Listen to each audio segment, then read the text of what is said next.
Watching fast food CEOs pretend to enjoy their own burgers online is now my new favorite genre of corporate desperation.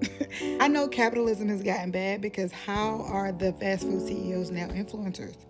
It's like it gives very much corporate dry begging, and they need our money so bad. They need our bag so bad. Like, is you poor? Wow, that's crazy. And I fear that it's actually really incredible content because, they're all kind of playing this game of, oh, I really like it now that we all watch McDonald's literally seethe with vitriol when he took the smallest bite and said it was the largest bite of his own burger. But, corporate dry begging.